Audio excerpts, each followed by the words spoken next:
Və Kərbala hadisəsindən istəyirəm ki, tarixi cəhətdən bir enək. Çünki çox adam məlumatsızdır. Hətta mən evdən bayaq çıxanda öz övladım da mənə deyir ki, ana, o haqda mən bilmirəm və çox təəssüf ki, bu barədə məlumatlar ölkəmizdə müəyyən səpkidədir və müəyyən hissələrə bölünüb. Hətta bəzən qulaq asmaq istəyənlər qulaq asmır, bəzən istəyəndə tapa bilmirlər.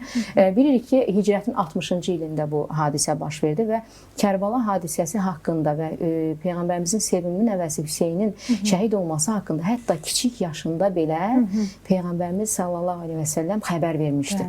Həsən cənnətlə sağlığında müjdələnən çox az bir səhabələr və insanlar olub, deyək ki, Həsən və Hüseyn sağlığında cənnətlə müjdələnmişdi və necə ki, hədisdə deyir, Həsən və Hüseyn hələ onda kiçik yaşdaydılar, əli ilə onları göstərir və deyir ki, siz cənnətdə gənclərin ağalarını tanımaq istəyirsinizmi və onları əlləri ilə göstərir və başqa bir hədisində deyir ki, Həsən və Hüseyn nəvələrin nəvəsidir və deyir ki, cənnətdə ən üstün olanlardır, əhli onlardan da üstündür. Bu hədisi də oxudum və onları iki reyhanım adlandırır. Çünki hədisinə görə reyhan ətri xoş olan, amma dadı olmayan bir bitkidir və onlar da qoxusu gözəl idi və Kərbala hadisəsinə bağlı necə olur? Günlərin bir günü Ummu Sələmənin yanında, yəni Peyğəmbərimizin zövcəsi, anamız olan Ummu Sələmənin yanında mələyin daxil olması ilə bağlı vəhy gəlir Peyğəmbərimizə və o ona deyir ki, içəriyə heç kimi buraxma və bu an Hüseyn çox kiçik yaşında olur və qaça-qaça Peyğəmbərimizin qucağında oturur və həmin an mələk ona deyir, sən onu sevirsənmi? O deyir, bəli. Deyir, çox təəssüf ki, sənin öz ümmətin onu qətlə yetirəcəkdir və əli ilə qırmızı bir torpaq göstərir və o deyir Kərbala idi, yəni mənbələrdə də gətirir və Peyğəmbər sallallahu əleyhi və səlləm bunu bilirdi və bu hadisəni mən Hüseynin haqq carçısı olması kimi qiymətləndirirəm. Bilirik ki, yəni tarixdə bu da heç inkar olunmaz bir haldır ki, Yəzidə qarşı çıxaraq bu olur və Yəzidə qarşı çıxmaq, bu məqamı deyəcəm, onun heç də hökmdara qarşı çıxmağı kimi qiymətləndirilmir. Bütün mənbələrdə bu belədir. Haqsızlığa qarşı çıxır və hətta Məkkədən öz ətrafında olanlarla və Əhl-i Beyti ilə Küfəyə, Kərbalaya yaxınlığına gələrkən, hansı ki, yəqin ki, siz də bunu bilirsiniz ki, Küfədə ona insanların dəstəyi ilə bağlı məktub gəlir, onu inandırırlar. Bu da onun sağ... Amma mən inanıram ki, dəstək gəlməsə də belə o yenə oradan çıxacaqdır. Çünki onu deyənlər var idi ki, belə bir şey ola bilər. Amma o nə demişdi? Demişdi ki, mən Allahın hökmü ilə hökm vermədiyi üçün, Peyğəmbərimizin dediklərini etmədiyi üçün və şura ilə deyil, varisliklə hakimiyyətə gəldiyi üçün mən bir haqq səsi olmaq üçün ora gedirəm və onun yolunu kəsir və hətta Kərbalaya yaxınlaşdıqda artıq insanların çox az olduğunu, orada ona dəstəkçilərin çox az olduğunu görməsinə baxmayaraq, o yenə də geri çəkilmir və çox faciəvi şəkildə, hansı ki, Allah Peyğəmbərimiz demişdi, Peyğəmbərimizin hər sözü də əgər vəhy idisə, demişdi ki, o məndəndir, mən ondanam və demişdi ki, məni sevən, məni sevmiş, mənə nifrət edən, ona nifrət edən, mənə nifrət və o cür bir insanı başını bədənindən ayırmaq və mən tarixdə oxumuşam, İbn Ziyad bu işin başında dayanır və ona göndərirlər.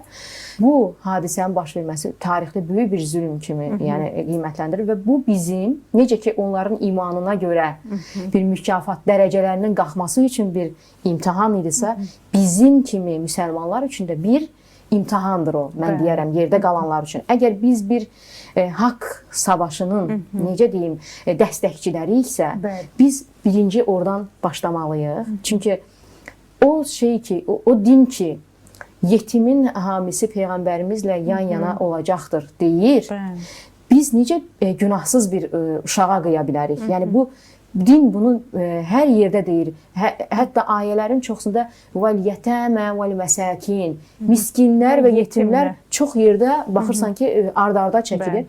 Belə bir, necə deyim, mənəvi dəyərin carçısı olan bir İslamda necə müsəlmanlar belə bir şey, yəni özünə müsəlman deyənlər, müsəlmanlara nisbət edənlər necə belə bir şey edə bilərlər? Və mən düşünürəm ki, ondan mən elə fikirləşirəm ki, Allah Teala bizi yaradıb və qədərimizi bilir və bilirdi ki, müsəlman ölkələri sonradan da faciələr yaşayacaqlar.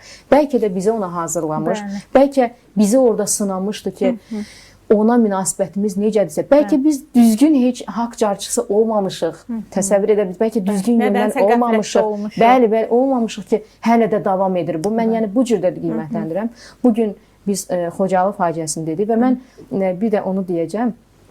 Ədalət baxımından mən bunu da araşdırdım ki, bax, biz müsəlman olaraq, onu da müqayisə edirəm hələ, müsəlman olaraq biz hətta kafir ölkələrinə getdikdə belə, biz onların Peyğəmbərimiz s.ə.v-in o dövründə Uhud döyüşü, Bədir, Taifdə olmuşdu, Təbuk döyüşü, Xəndək, Xeybər, çox döyüşlər var da, həmin döyüşlərdə əsirlərlə rəftarına biz baxsaq, bunu hətta kafirlərə qarşı belə etməyibsə, hətta onlarla mübahisə etdikdə deyir ki, siz onların Allah ilahını söyməyin ki, onlar da qayıdıb sizi söyməsinlər deyən bir dinin yetirmələri necə, heç kafiri qoyuram, necə müsəlmana bunu edə bilərlər və hətta Peyğəmbərimizin o sevimli əhl-i beytinə bunu edə bilərlər. Yəni bu bizə görə bir imtahandan başqa bir şey deyil. Yəni mən belə başa düşürəm. Təfəkkür əhli üçün əslində bir ülgüdür, bir ölçüdür. Bəli, bunu belə düşünürəm mən və orada mən ədalət baxımından Peyğəmbərimizin əsrlərlə olan ədalətinə bir bəzi araşdırma eləmişdim. Hətta kitabda da onu gətirmişdim.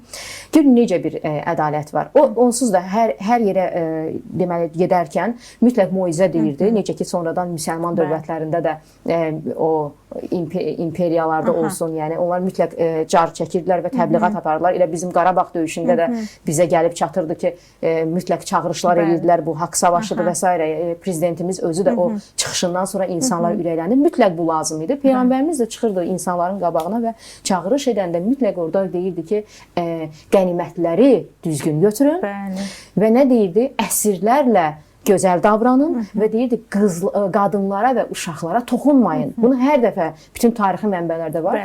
Və biz baxsaq, görsək ki, olsun Muhammed Fatihin Konstantiniyanı alarkən orada olan insan, orada onun da çıxışı var. Fatih Sultanın o necə, o necə çıxış elədi? O nə dedi? Dedi ki, buradakı olan insana, onların hətta tarixi abidələrinə belə indi görürük ki, toxunulmamışdı. Və eyni müamiləni də bizim döyüşümüzdə, Qarabağ savaşında əsirlərə qarşı olan o münasibətdə, hətta bəzən insanlarda var idi bu agresiya ki, onlar bizə bunu etmişlər, bizdə niyə bu olmadı? Amma bizim o müsəlman qanımız, hansı ki bizə Peyğəmbərimizdən miras qalır, həm də yox. Mən sizə deyərdim ki, liderlərin çağırışı da buna bizə həmişə təkan olub. Yəni bizim də çox hörmətli prezidentimiz ayrı bir əmr versəydi, təbii ki, ona tabi olacaqlar. Amma yenə də haqqı biz qoruyacaq və dünyaya biz əsl müsəlman olduğumuzu göstərəcək və biz bədnam qonşularımızı necə yolçu etdik. Hətta onda belə sensasiya var idi ölkədə ki, niyə onlar bizi xəyalın göndərmişdi, amma biz onları rahat-rahat yolçu etdik və bununla,